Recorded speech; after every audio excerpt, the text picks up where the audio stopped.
60 ans après son premier voyage pour les États-Unis, que reste-t-il du mythe du paquebot France? C'est la série culte de ce soir. Voilà pour les titres.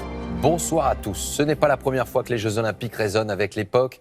Cette fois, les JO d'hiver de Pékin portent bel et bien les symptômes du moment. Une cérémonie boycottée par de nombreux pays. Xi Jinping qui accueille Vladimir Poutine. À cela, ajoutons une pandémie née sur le sol chinois, dont on ne connaît toujours pas l'origine, et qui force les athlètes à vivre au cœur d'une stricte bulle sanitaire. On fait le premier point avec Simon Ricotier. La flamme olympique s'embrase et avec elle, le nid d'oiseau, le stade national chinois.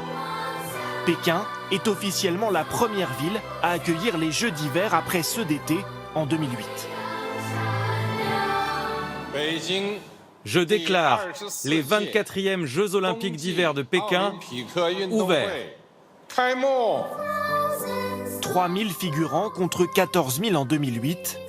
La Chine a voulu une cérémonie sobre, célébrant sa jeunesse. Sur la glace, des patineurs jouent avec la lumière et 91 pays défilent dans le froid glacial de Pékin, moins 6 degrés.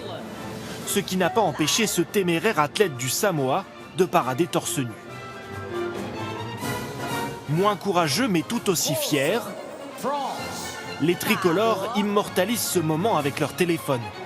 Seulement 26 athlètes français aujourd'hui dans le stade, les autres étant logés trop loin de Pékin pour faire le déplacement. Avec leur porte-drapeau, Tessa Worley et Kevin Rolland, les Bleus forment sur la piste le V de la victoire. C'est venu un petit peu naturellement en fait avec le slogan de l'équipe de France olympique et paralympique, la victoire en face, et ce V il veut tout dire et il est très symbolique. Je ne m'attendais pas à me faire prendre par l'émotion à ce point-là. Beaucoup d'énergie, voilà, c'était assez intense. Une cérémonie devant un stade aux 2 tiers vide. Dans les tribunes, uniquement des invités dont le président russe Vladimir Poutine.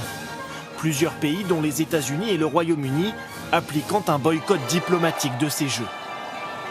Malgré le contexte, pendant 15 jours à Pékin, c'est le sport qui sera au premier plan. Et arrêtons-nous